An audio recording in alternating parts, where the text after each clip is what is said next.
So they're going to be attached next to the fridge, and you're just taking one. And there's a number code on it. And you're just connecting it to your account, and then you're just scanning the cards, and you're able to open the door. And as you are opening the door, could you just hold it for a second? Then you're able to choose whatever you want. So I'm combining an iced tea with some vino, or so that's my first choice.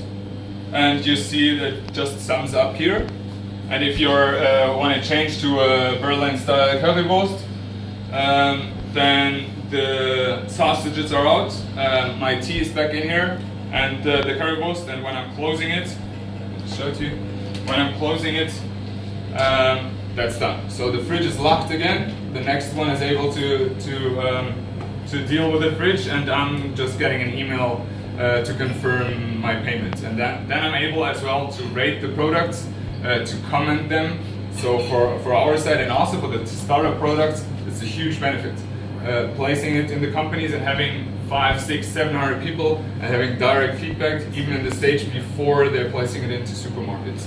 Is it pressure sensor or camera? No, that's pressure right here. Okay. So there are different sensors in there, but the main part is about the weight. So but you have to then pre-program every single part of the shelf, so you know this weighs that weighs something. Exactly. Different. Yeah. You're doing it just once, but if I'm having like a refiller cart, I'm just opening it as I did it before, and then I'm just refilling it. So it's pretty easy. You're just calibrating it once. And if you're changing, then it takes about 30 seconds to recalibrate it and then putting the new product on. And so the person that's doing the refill for you, they have to actually program it in. You're not doing that remotely.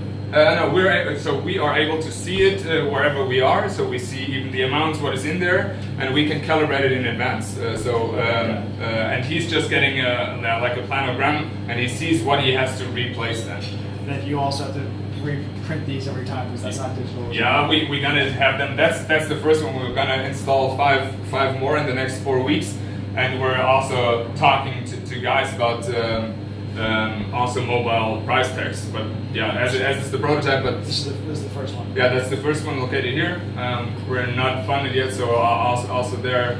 That's a pretty interesting thing for us, and we're able to switch it. So we have a product range of about 90 different products, even now in these early stage.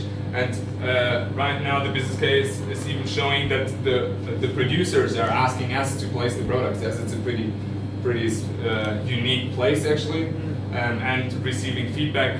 We're gonna place one in Meta House, Leibnizstraße. There are gonna be 2 ones because there are 400 employees there, and we're able to add bug bars, like these cricket bars, like totally new products that we're able to show in there.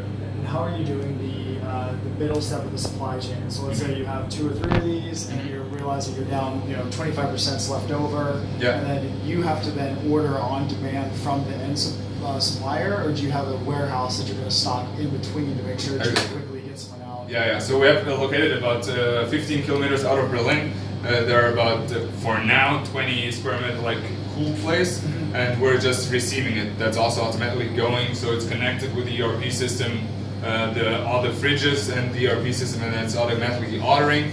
And then we're just stocking it for 1 or 2 days in our stock, and then we're just providing it. And for the bigger growth, we're also talking already with Edeka, Rewe, and something like that to do the last mile actually from our location into all the fridges as we see the amounts in each. Who decides what to put in the fridge? What's the portfolio of the fridge? Is it the company which buys the fridge, or the employees? How does it work? Yeah, at the first step we're B2B based, so we're talking to the companies, and we're gonna have a portfolio that is gonna be the prior portfolio, but they are able to choose and decide with us what to place. So they sometimes have drinks for free or something like that, then we're just placing something else. So it totally depends on the amount of people, as we have not here salads and sandwiches because there are just 20-25 people in here. But with bigger companies, we are also talking to catering companies in here that are doing like daily fresh goods. So it's totally open to the company and us, as we have a big portfolio. That's really cool. It's gonna, I think the cash flow is going to be like getting this dialed from a financing perspective is going to be a really challenge. Yeah. Making sure you can table that. I mean, the end user experience seems brilliant. Yeah. That's the. If you can solve that, then you can figure out the back end. Yeah. That's we have to make sure about the operations, but that's also fine if we're growing and that we're talking to some pretty smart guys from the supermarket companies that are doing these end mile delivery. Like Wingmeister in here, they're doing it into each fridge actually in private households. So then that's definitely one of the challenges, but we see it here. There are just 20 people and we're selling about 30 products per day. That's way more than we expected. Nice. This is a pilot here, the only one so far. Say it again? This is a pilot here. Yeah, right? that's a pilot here, but we're installing 4 more within the next 3 months. 3 weeks. Sorry. 30 product a day, right?